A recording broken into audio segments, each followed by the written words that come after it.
पुष्कर सिंह धामी सरकार के, बल्कि यूं कहें कि मुख्यमंत्री के रूप में पुष्कर सिंह धामी के 4 साल पूरे हो चुके हैं और इन 4 सालों को लेकर के बीजेपी और बीजेपी सरकार लगातार अपनी उपलब्धियों को गिना रही है। तो वहीं दूसरी तरफ विपक्षी कांग्रेस हो या फिर यूकेडी हो, दूसरे राजनीतिक दल हो, वो इन 4 सालों को निराशाजनक बता रहे हैं। उनका कुछ और कहना है और इसी बात को लेकर कांग्रेस की तरफ से प्रेस कॉन्फ्रेंस भी की गई, जिस प्रेस कॉन्फ्रेंस में कांग्रेस के प्रदेश अध्यक्ष करण माहारा ने सरकार पर कई तरह के सवाल उठाए हैं। इससे पहले सरकार की तरफ से अपने 4 सालों का कार्यकाल बताया गया, अपनी उपलब्धियों को गिनाया गया, चाहे वो यूसीसी हो, चाहे वो भू कानून हो या फिर जो भ्रष्टाचार के खिलाफ इन दिनों कार्रवाइयां हो रही हैं उसका मामला हो। इन तमाम चीजों को लेकर के प्रदेश में राजनीति जो है वो भी जोरों पर है। ऊपर से पंचायत चुनाव का मौसम है, तो जाहिर सी बात है इन चीजों पर ज्यादा बात हो रही है या फिर होनी भी चाहिए। तो धामी सरकार के 4 साल, लेकिन कांग्रेस बोले राज्य बेहाल। सरकार के 4 सालों को बीजेपी तो शानदार बता रही है, लेकिन दूसरी तरफ 4 सालों पर कांग्रेस ने बंपर सवाल दागे हैं, कांग्रेस की तरफ से बंपर सवाल किए गए हैं।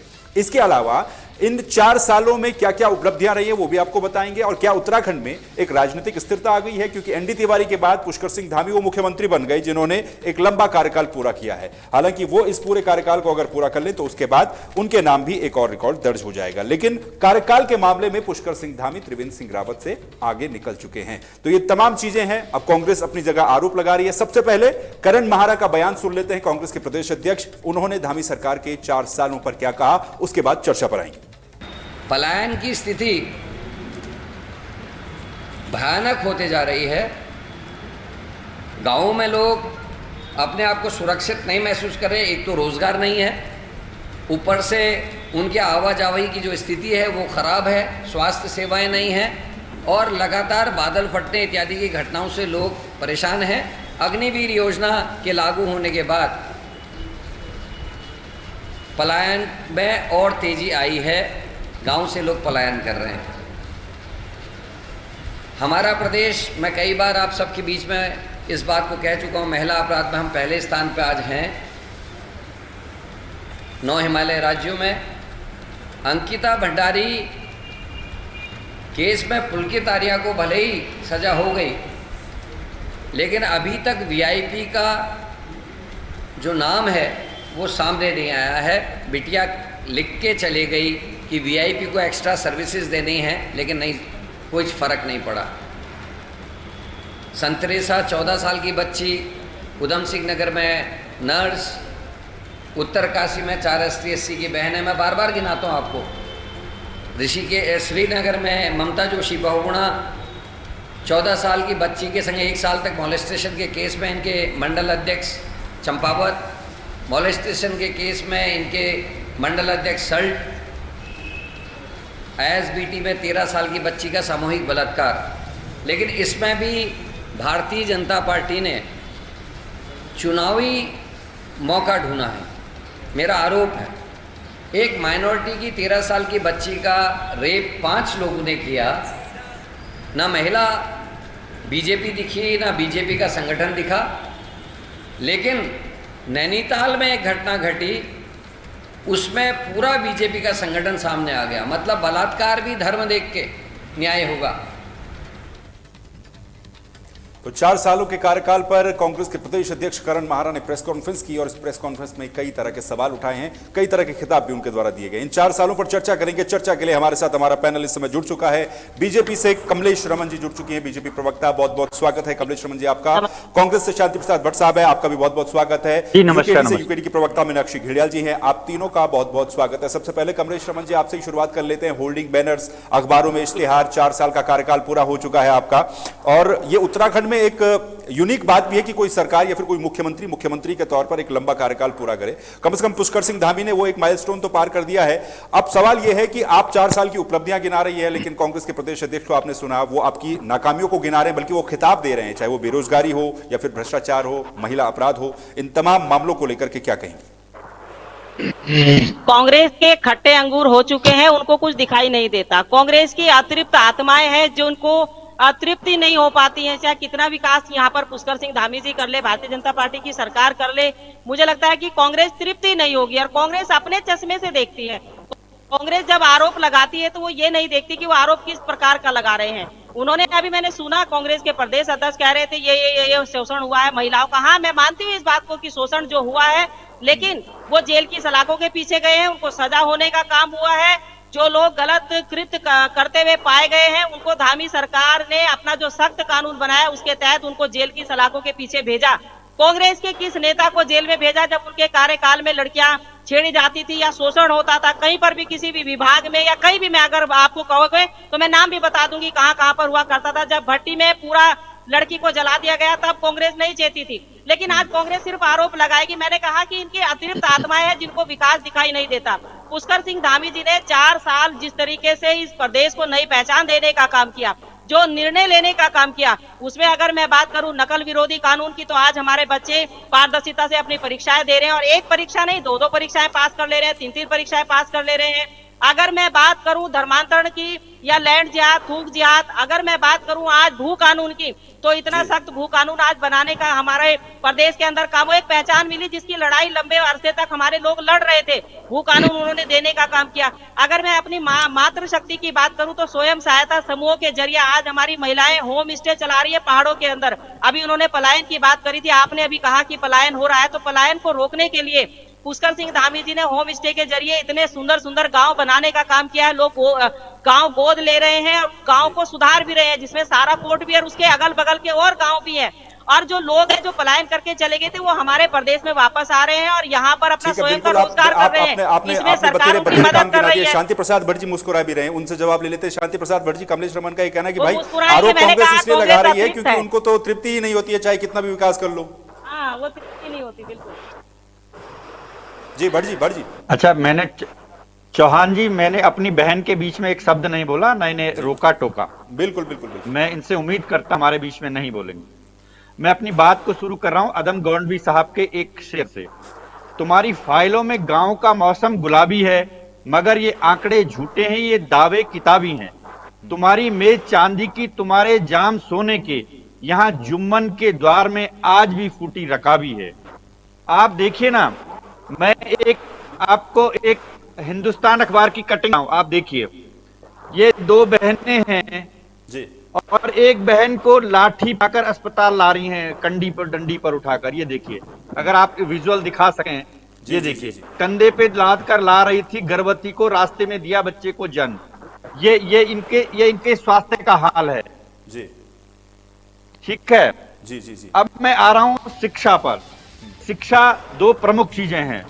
शिक्षा पर अभी ये 1500 से अधिक स्कूलों को बंद करने जा रहे हैं।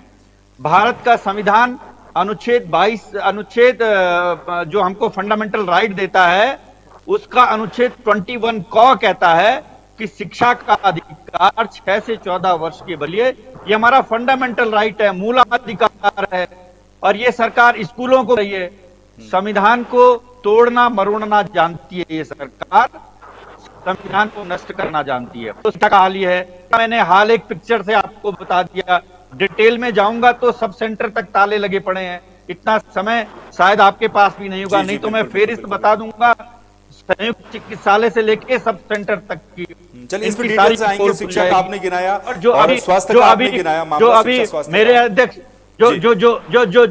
जो मेरे अध्यक्ष ने अभी कहा है, बहुत सही बात कही है कि एनसीआरबी के डाटा हैं, 9 हिमालयी राज्यों में महिला अपराध में दुष्कर्म के मामले उत्तराखंड पर है। इससे बड़ा शर्मसार करने वाला और कोई विषय इस देश के लिए नहीं हो सकता है। अपराध पर भी हम आ जाएंगे क्योंकि अपराध और खासतौर पर महिला अपराध एक सीरियस टॉपिक बना हुआ है उत्तराखंड में। इस पर भी आएंगे हम, डिटेल से एक करके सब पर बात करिए। मीनाक्षी गिरडियाल जी, यूकेडी किस तरह से देख रही है? बल्कि अब तो कमलेश रमन जी भी अभी कह रही थी कि जो भू कानून का जो मुद्दा था यूकेडी का लगभग जो मुख्य मुद्दा रहा है पहले से ही, अब तो वो भी कर दिया सरकार ने। देखिए, वो इनके अपने चश्मे से देखने का नजरिया है। जो सावन के अंधे को हरा ही हरा दिखता है ना, ये वही लोग हैं। इन्हें भू कानून की इन्हें समझ ही नहीं है कि भू कानून आखिर उत्तराखंड के लोगों को कैसा भू कानून चाहिए था। आज ये इस भू कानून को सख्त बोल रहे हैं। इस बात पे मुझे हंसी आती है कि वाकई सिर्फ बोलने के लिए ये लोग भू कानून को सख्त बोलने से सख्त भू कानून नहीं बन जाता है, उसके अंदर लॉज ऐसे लेके आने थे।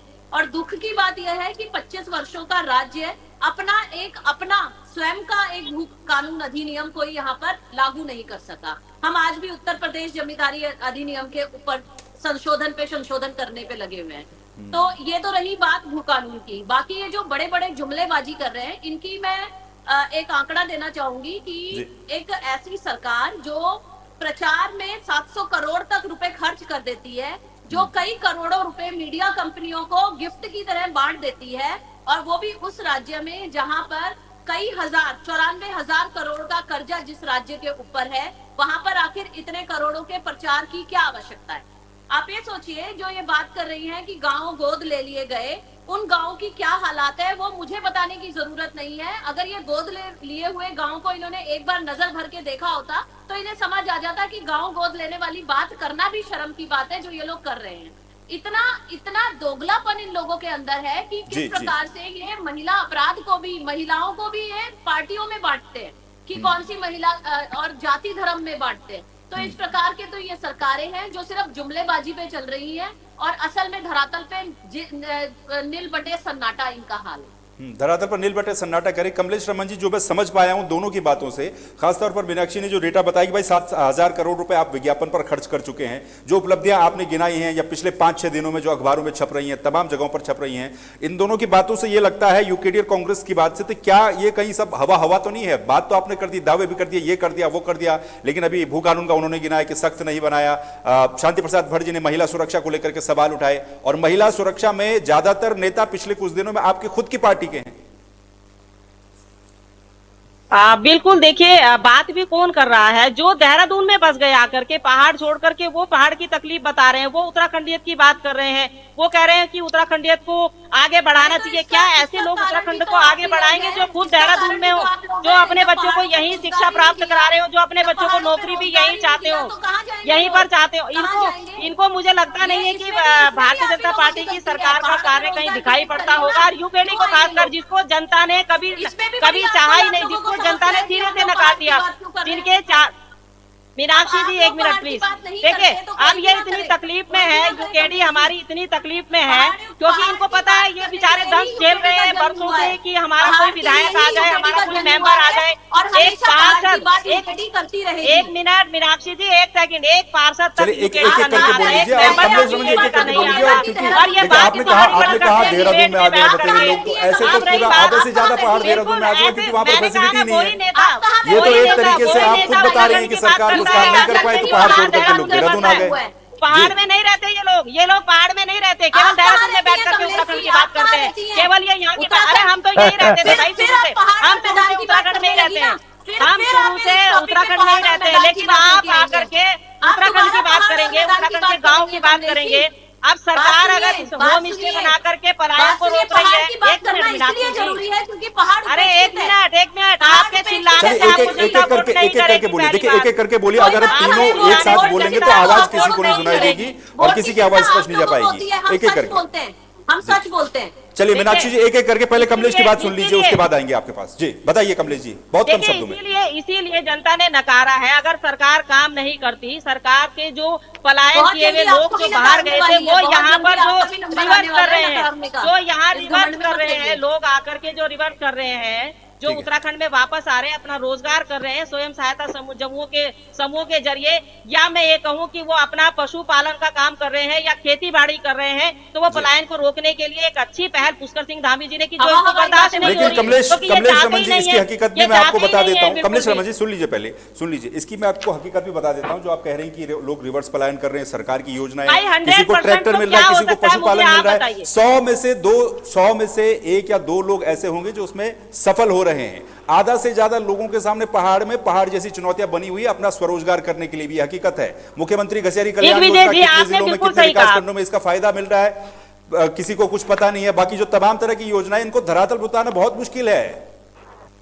ये हम यहाँ से बात करके बोल देंगे कि सरकार ने ये योजना चला दी, वो योजना चला दी, लेकिन वो सफल नहीं जो हमारा चक्र है दिग्विजय जी, जो विकास का हमारा जो पहिया चलता है, लगातार चलता है। 100% क्या कांग्रेस करता है भाई? हमने 90% हम कर रहे हैं, 10% अभी हमारा और बाकी रोज नया होता है। आज हम 100% करते हैं तो हम 90 पे आते हैं, क्योंकि हमारा जो विकास का चक्र है वो डेली चलता है, जरूरतें डेली होती है। घर में भी तो मीनाक्षी को डेली जरूरत पड़ती होगी ना। ऐसा तो नहीं है कि एक ही बार राशन भर दिया और उसके बाद किसी चीज की जरूरत नहीं पड़ती। नई जरूरतें हमेशा रहती है, ऐसे ही विकास भी है। ये नई जरूरतों के हिसाब से हर रोज नया विकास होता है। पहुंच गई हर घर के रोज नया राशन में। विकास होता चलिए है। ठीक है, रोज कोई रोज नया यूकेटी को विकास हो दिखाई रहा है, नहीं आपकी देगा। नजर में रोज वो नया विकास हो रहा है। कांग्रेस प्लीज को- दोनों वो आप कांग्रेस को शांति दिखाई प्रसाद नहीं भट्ट जी देगा। बहुत देर से ये सुन सिर्फ रहे हैं। अपने शांति प्रसाद चश्मे भट्ट से जी आप देखते हैं। बोलिए, आप कमलेश रमन जी का कहना है कि विकास का पहिया घूम रहा है, हर दिन नया विकास हो रहा है, जो योजनाएं वो बता रही थी कि स्वरोजगार हो रहा है, सरकार इस तरह की योजनाएं चला रही है, लेकिन ग्राउंड लेवल पर आप देखेंगे तो फार्मिंग अगर 10 लोग कर रहे हैं तो उसमें सिर्फ एक सफल है, बाकी 9 लोगों को भी देखना पड़ेगा कि उनका क्या किया जाए।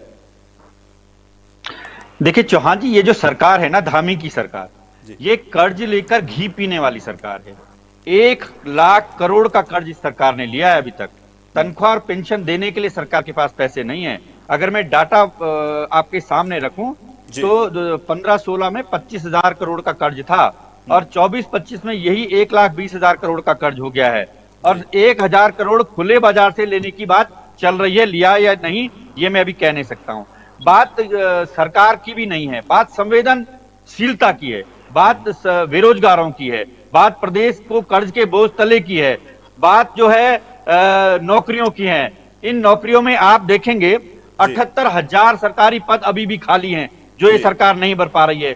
और कांग्रेस के रिज्म में अगर आप पूछेंगे, चाहे सिटकुल हो, पिटकुल हो, हरिद्वार, देहरादून, सेलाकुई, कोटद्वार, सितारगंज, काशीपुर, इन सब में कांग्रेस ने लगाए थे और लगभग 50,000 से अधिक लोगों को रोजगार दिए, 191 बड़े उद्योग स्थापित किए, 41,216 रोजगार का तो ये भी दावा कर रहे हैं ना। सरकार, शांति प्रसाद भट्ट जी, ये सरकार बता देना, धामी सरकार भी दावा कर रही है।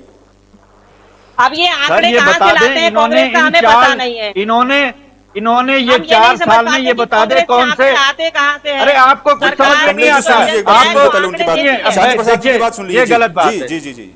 ये गलत बात है। अभी कमलेश जी ने एक बयान मीनाक्षी जी पर दिया जो बहुत आपत्तिजनक बयान है। इन्होंने कहा कि आप देहरादून में आके बस गए, तो देहरादून कोई पाकिस्तान है क्या? देहरादून हमारी द्रोण नगरी है मैंने पहाड़ कहा की। यहाँ बैठ करके आप उत्तराखंड की बात ये करते हैं गलत भाई। बात है, तो क्यों नहीं करेंगे? तो देहरादून के उत्तराखंड में ही तो पाकिस्तान में बैठे है। हैं। देहरादून पाकिस्तान है क्या? उत्तराखंड में ही तो है देहरादून, कोई बिल्कुल। पाकिस्तान में है क्या? ये आप भी कैसे आप बोल ही ने सकती हैं बांट ऐसे? रखा है, आप ही ने बांट रखा कैसे- है भाई। कैसे- आप ही ने कैसे कर बोल रखा सकती है? पहाड़ प्लेन तो आप ही लोगों हमने ने किया कहीं है। नहीं। आप ही अरे पहाड़ आपके प्लेन कर रहे मंत्री हैं, ने आप गाली ही दी कह रहे है। हैं पहाड़ों में पलायन आपके हो रहा है, मंत्री पलायन ने हो रहा है। कहा, तो आप पलायन आपके करके क्यों मंत्री आए ने भाई? हाउस आपके में गाली दी ये है। बताओ ना। नहीं, देखिए आपके ये मंत्री ने गाली दी है पहाड़ियों को। शांति प्रसाद भट्ट जी, कमलेश आपके भट्ट जी, देखिए 4 सालों पर पहले चौहान बात जी, की जाए, 4 चौहान सालों जी, पर जो मूल समस्या है, चौहान बाकी जी, पहाड़ मैदान के लिए समय है। चौहान जी, जी, जी, इनके शांति प्रसाद मंत्री भट्ट, बताइए। ने कम शब्दों में इसके बाद इनके मीनाक्षी जी के पास भी जाना है। जी, इनके मंत्री ने, प्रेमचंद अग्रवाल ने पहाड़ के लोगों को गाली दी है हाउस में। जी। साले पहाड़ शब्द बोला है। घर बैठे हैं ये ना? पीड़ा होती है हमको, ये इसलिए कष्ट है घर हमारा, बैठे हैं ना वो। ये पीड़ा होती है।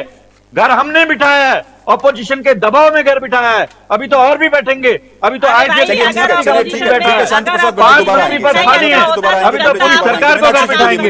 ये मत बोलिए। पूरी सरकार को घर बिठाएंगे, अभी देखिएगा। ठीक है, ठीक है, पूरी शांति प्रसाद सरकार भट्ट जी, को घर दोबारा बिठाएंगे, मौका मिलेगा, चिंता मत दोबारा करिए। अभी समय है। मीनाक्षी जी बोलिए। देखिए जो अभी कमलेश जी ने कहा कि हम देहरादून में बैठ के पहाड़ की बात क्यों कर रहे हैं, तो मैं इनको ये बता दूं कि इनके तो विधायक पहाड़ से जीते हुए आते हैं, उसके बाद भी ये लोग गैरसैंण में सदन अपना जो इनका जो विधानसभा सत्र है वो करने के लिए इनको ठंड लगती है। तो इनके तो खुद के विधायकों की ये स्थिति है जो पहाड़ों से जीत के आ रहे हैं। और अगर यूकेटी की बात करें तो हम लोग ठंड तो वाले पहाड़ मामले की में तो बात फिर दोनों भी पार्टियां करते हैं। शामिल हो जाती है, जो भी मीनाक्षी जी। हमारे मुद्दे हैं वो पहाड़ से रिलेटेड है। और अगर आज हम देहरादून में बैठे हैं तो इनकी उसके पीड़ा है, पीछे भाई, भी क्या मजबूरी है, क्योंकि उसके पीछे भी मजबूरी है, क्योंकि पहाड़ों पे कोई रोजगार नहीं है और रोजगार करने के लिए हमें यहाँ आना पड़ता है। और यदि मैं अभी पहाड़ पे बैठी होती तो शायद मैं अभी आपसे संपर्क भी नहीं कर पा रही होती, क्योंकि वहाँ इंटरनेट जैसी कोई सुविधा ही नहीं है और अन्य सुविधाएं भी वहाँ उपलब्ध नहीं है। तो आज पहाड़ 25 सालों बाद भी ठीक है जी, मुझे जवाब देने दीजिए। जो बिल्कुल, इसके बाद पहाड़ियों आपके के लिए पास बना था, पहाड़ के लोगों के लिए बना था, आज वही पहाड़ उपेक्षित है। विकास के नाम पे अंधाधुंध वहाँ कटाई चल रही है। जिस प्रकार से भू माफिया आज वहाँ पे पैर फैलाए बैठे हैं और इनका जो सख्त भू कानून है, जो शायद न जाने इनके कौन सी कहानियों में इनका वो सख्त भू कानून है, वो उस भू कानून के नाम पे ही आज कई एकड़ जमीनें जो है पहाड़ के पहाड़ ये लोग खरीद रहे हैं। तो चलिए, ये ठीक स्थिति है, आज इसका राज्य जवाब के ले अंदर लेते हैं, है। इसका जवाब ले लेते हैं। कमलेश रमन जी, इसका जवाब दीजिए। देखिए, बांटने का काम तो ये खुद करते हैं। इन्होंने अभी खुद ही कहा कि हमने पहाड़ के लोगों के लिए पहाड़ के लिए लिया था। तो मतलब हम लोगों ने जो यहाँ पर आंदोलन किए, लाठी डंडे खाए, तो हम यहाँ के लोग नहीं है। अरे भाई, आप फिर पहाड़ मैदान पे आ गए। अच्छा चलिए, छोड़िए पहाड़ मैदान, छोड़िए। कमलेश जी बात सुनिए, कमलेश जी और मीनाक्षी जी आप बात सुनिए। कमलेश जी जवाब देने दीजिए। पता चल जाएगा ये मीनाक्षी जी, राज्य क्या आप है। तमीज से बैठिएगा। बीजेडी की प्रवक्ता से मैं कह रही हूँ, देखिए, तमीज से बैठिएगा, आप बिल्कुल 4 साल तमीज से के बैठिएगा। कामकाज पर हम बात करें तो ठीक रहेगा, अदरवाइज ऑडियो म्यूट कर दीजिएगा, जो भी इससे बाहर जाएगा उसकी ऑडियो आप म्यूट कर दीजिएगा। कमलेश रमन जी, अच्छा सुनिए, वो छोड़िए आप, कमलेश रमन जी, अखिलेश पवार का स्टूडेंट पिछले लगातार, कमलेश रमन जी सुनिए पहले बात सुनिए। अखिलेश पवार नाम का एक स्टूडेंट है जो पिछले लगभग 2-3 हफ्तों से लगातार मेरे तमाम वीडियोस के नीचे कमेंट करता है। उसका कहना है कि 9 सालों से यूपीसीएल की, यूजेवीएनएल और पिटकुल की भर्ती नहीं आई है। विगत 2021 से कोई भर्ती परीक्षा यूकेपीएससी में नहीं आई है। 2017 से सर्वेयर की भर्ती नहीं आई है। इरिगेशन के 200 से ज्यादा पद जो है जेई के खाली पड़े हुए हैं। जल संस्थानों में अनफ्रीज जो पद जो फ्रीज है उन्हें अनफ्रीज करवाइए। ये आप 23,000 रोजगार देने का दावा तो करें, लेकिन स्टूडेंट लगातार इस तरह की कमेंट करते हैं जिनकी नियुक्ति हो चुकी है। एक बार बताइए दिग्विजय जी, जो हम लगातार परीक्षाएं करवा रहे हैं, लगातार बच्चों को नियुक्ति पत्र मिल रहे हैं, वो कई बाहर से आ रहे हैं, वो उत्तराखंड के ही बच्चे तो हैं जिनको नियुक्ति मिल रही है। या तो आप कैपेबल नहीं होंगे, बिल्कुल है, उनकी फोटो भी खींची जा रही है नियुक्ति पत्र देते समय, लेकिन जो बाकी समस्या है उनका, या फिर आप कंपटीशन में नहीं बैठ रहे होंगे, फॉर्म नहीं भर रहे होंगे, तो उस गलती का ठीकरा आप क्या आप सरकार पे फोड़ेंगे? भाई और भी तो बच्चे कंपटीशन में बैठ रहे हैं। अगर इन्होंने अभी कहा कि हमारे पहाड़ में कनेक्टिविटी नहीं आती, वहां पर जो और लोग रहते हैं वो कैसे कनेक्टिविटी में है भाई? और लोग जो पलायन करके जो चले गए थे, जो वापस रिवर्स कर रहे हैं उत्तराखंड के अंदर, उनको कैसे कनेक्टिविटी मिल रही है? वो कैसे वहां पर अपना रोजगार कर रहे हैं? तो आप ये नहीं कह सकते कि सरकार ने पलायन को रोकने के लिए काम नहीं किया। सरकार ने काम किया है, लोगों को वापस बुला रहे हैं और स्वयं सहायता समूह के जरिए लोगों को रोजगार दे रहे हैं। स्वयं जो हमारे चाहे जानवर के रोजगार करें, चाहे वो जो हमारे फल फ्रूट के जो पेड़ लगते हैं उनका करें, चाहे खेती बाड़ी करें और चाहे पशुपालन का काम करें। आज हमारा जो विभाग है, चाहे जिसमें सुबोध बहुगुणा जी है, उनका आप देख लीजिएगा, सौरभ बहुगुणा जी जो इस समय काम कर रहे हैं, उनको रोजगार देने का काम कर रहे हैं, पलायन रोकने के लिए जिस तरीके से सरकार ने काम किया है, मुझे लगता है इनको कभी नहीं दिखेगा। और दिखेगा भी कैसे? क्योंकि ये तो अपने तरीके से देखते हैं। जनता से पूछिए, जनता बताए कि आपको जो लाभ दे रहे हैं, पूछ लिया जाएगा। आप अपने तरीके से बता रही हैं, वो अपने तरीके से बता रहे हैं। शांति प्रसाद भट्ट जी, इन्होंने बताया कि स्वरोजगार को लेकर के, तमाम चीजों को लेकर के कमलेश रमन जी बता रही है, गिना रही है काम अपने। मैं जिस क्षेत्र से आता हूं, रुद्रप्रयाग जिले के जखोली ब्लॉक में, और पूरा उत्तराखंड जानता है इस समय पिछले 3-4 महीने से लगातार गुलदार का ऐसा आतंक है, 12 से ज्यादा लोगों पर हमला कर चुका है, 3 से ज्यादा महिलाओं को मौत के घाट उतार चुका है। दिक्कत वाली बात यह है कि आज गुलदार मरता है, कर फिर दोबारा आ जाता है। अब वन विभाग या तो काम नहीं करना चाहता, ये इस तरीके की चीजें, तो ऐसे में स्वरोजगार, पशुपालन, ये सिर्फ बातों में अच्छा लगता है, हकीकत में बिल्कुल नहीं है। जहां जी जखोली ब्लॉक पहले टिहरी का हिस्सा था, मैं हमारे जिले का हिस्सा था, रुद्रप्रयाग का हिस्सा है, और मेरा खूब आना जाना जखोली ब्लॉक में रहा है। और निश्चित रूप से आप ये बिल्कुल सही बात कह रहे हैं। पहाड़ में जैसे ही शाम ढलती है तो एक भय रहता है गुलदार का, और इस सरकार ने उसके लिए अभी तक कोई ठोस नीति नहीं बनी है। हम शुरू से कह रहे हैं, आपकी केंद्र में 11 साल आपकी सरकार हो गई, यहां आपकी सरकार हो गई, आप इन मुद्दों पर, जो पहाड़ के मुद्दे हैं, चाहे वो वनाग्नि का मुद्दा है, जंगल के मुद्दे हैं, जमीन के मुद्दे हैं, जानवरों के मुद्दे हैं, आप इन पर फोकस कीजिए ना। आप फोकस करते हैं थूक जिहाद पर, लव जिहाद पर, जिससे आपको फायदा होता है। आप फोकस कर रहे हैं शराब की दुकानों पर, और सुनने में तो लोग आम भाषा में कहते हैं कि 5 रुपए प्रति पौवा साहब को जा रहा है, तो मुंह में राम बगल में शराब वाली ये सरकार है।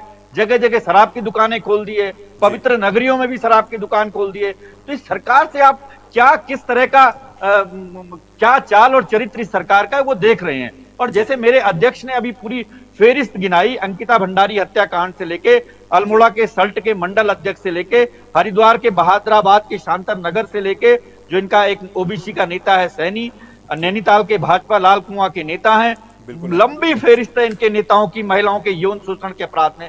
और इनके लोगों ने साक्ष्य मिटाए हैं अंकिता भंडारी हत्याकांड में, और अभी तक वो वीआईपी का नाम पता नहीं लगा है। सारी बातें, ये सरकार बेनकाब हो चुकी है, भ्रष्टाचार में आकंठ डूबी हुई सरकार है। इसलिए मैं सीधे शब्दों में कह सकता हूं कि जो पुष्कर सिंह धामी जी की सरकार है उत्तराखंड में, वो सबसे फेल्योर सरकार है अब तक की, ये सबसे नाकारा सरकार अब तक की, जिस सरकार के राजकाज में कोई ठोस काम नहीं हुआ है। ठीक है, काम को लेकर के आप सवाल उठा रहे हैं। और कमलेश रमन जी क्योंकि चली गई हैं, हम अभी जुड़ी नहीं है वो हमारे साथ, उनको कुछ आवश्यक काम है। मीनाक्षी किडियाल जी, क्योंकि अब समय भी हमारे पास कम बचा हुआ, एक दोनों से ही मैं इस पर कमेंट लेना चाहूंगा। पहले मीनाक्षी जी आपके पास आता है, एक कम से कम कामकाज को लेकर के जो बहस होनी वो तो हो ही रही, लेकिन क्या एक राजनीतिक स्थिरता भी दिख रही है उत्तराखंड का, जिस तरीके का ट्रैक रिकॉर्ड रहा है, कम से कम मुख्यमंत्री के तौर पर ही सही पुष्कर सिंह धामी 4 सालों को पूरा कर चुके हैं। देखिए, हाँ, ये बात सच है कि एक राजनीतिक स्थिरता की हम बात जो कर रहे हैं वो ठीक है कि हमें मुख्यमंत्री चाहिए ऐसा जो रेगुलर रहे, लेकिन वाकई में हमें मुख्यमंत्री वो चाहिए जो राज्य के हितों की बात करे, ना कि यस मैन बन के सिर्फ अपने कार्यकाल बढ़ाता जाए। तो हमें आज आवश्यकता है ऐसे मुख्यमंत्री की जो राज्य की समस्याओं पे कार्य करे, ना कि सिर्फ जो प्रधानमंत्री जी की देखा देखी अपनी सिर्फ ड्रेसेस चेंज कर करके फोटो खिंचाए। इस तरह के मुख्यमंत्री की आवश्यकता इस राज्य को नहीं है। बिल्कुल, ये आपने बड़ी सीरियस बात कही। शांति प्रसाद भट्ट जी, इसी बात पर आपसे फाइनल कमेंट लेना चाहूंगा। जो राजनीतिक स्थिरता वाली बात की जा रही है, हालांकि यहां भी आप देखिए कि मंत्रिमंडल के काफी सारे पद लंबे समय से खाली चल रहे हैं, उनका भरा जाना अभी भी बाकी है, लेकिन मुख्यमंत्री खुद 4 साल पूरे कर चुके हैं। देखिए, पुष्कर सिंह धामी जी व्यक्तिगत रूप से अच्छे इंसान हैं, और मैं क्योंकि राज्य आंदोलनकारी के रूप में मैं उन्हें जानता भी हूं, व्यक्तिगत रूप से अच्छे इंसान हैं। लेकिन जो उनकी सरकार है, क्योंकि 38 से ज्यादा विभाग उनके पास है, 5 मंत्री पद खाली हैं, लगा रहता है कब कौन सा मंत्री हटेगा, कब कौन सा मंत्री हटेगा, उन पर बोझ बहुत ज्यादा है। ये अकेला चना भार नहीं झोंक सकता है। आपदा से लेके जो बड़े विभाग हैं प्रदेश के, वो मुख्यमंत्री के पास है, उनके पास समय नहीं होता है। हर दूसरे दिन उनको दिल्ली हाजिरी लगानी होती है। सारे भाजपा के जो वरिष्ठ नेता हैं, उन सबके मुंह पर ताला लगा हुआ है। तो इसलिए ठीक है, कार्यकाल बढ़ रहा है, तो जब कुछ करना नहीं है तो कार्यकाल तो बढ़ेगा ही, कुछ करेंगे तो तब तो कोई बात होती है। जी बिल्कुल, तो कई तरह के सवाल है। बहुत बहुत शुक्रिया शांति प्रसाद भट्ट जी, मीनाक्षी गिरडियाल जी, इस चर्चा में जुड़ने के लिए। तो सवाल यह है कि मुख्यमंत्री के तौर पर और सरकार के जो 4 सालों का कार्यकाल है वो तो पूरा हो चुका है। उत्तराखंड में एनडी तिवारी एकमात्र ऐसे मुख्यमंत्री रहे जिन्होंने 5 साल का कार्यकाल एक ही बार में पूरा किया। पुष्कर सिंह धामी का पिछला और इस बार का कार्यकाल मिला दिया जाए तो 4 साल हो चुके हैं। लेकिन अगर कंटिन्यू 27 तक रहते हैं तो एक ही टर्म में 5 साल वो पूरे कर लेंगे। सवाल वो भी नहीं है कि कितने साल पूरे किए, कितने साल पूरे नहीं किए। सवाल ये कि पहाड़ का विकास कब होगा, सवाल ये कि उत्तराखंड विकास की बुलंदियों तक कब पहुंचेगा, सवाल ये कि जो नारे दिए जाते हैं कि यह दशक उत्तराखंड का दशक होगा, उस दशक को बनाने के लिए क्या क्या काम करने पड़ेंगे, क्या क्या काम हो रहे हैं और किन किन कामों की आवश्यकता है, इस पर चर्चा होनी चाहिए। कुरुक्षेत्र में आज के लिए इतना ही। आप देखते रहिए तहलका डिजिटल। नमस्कार।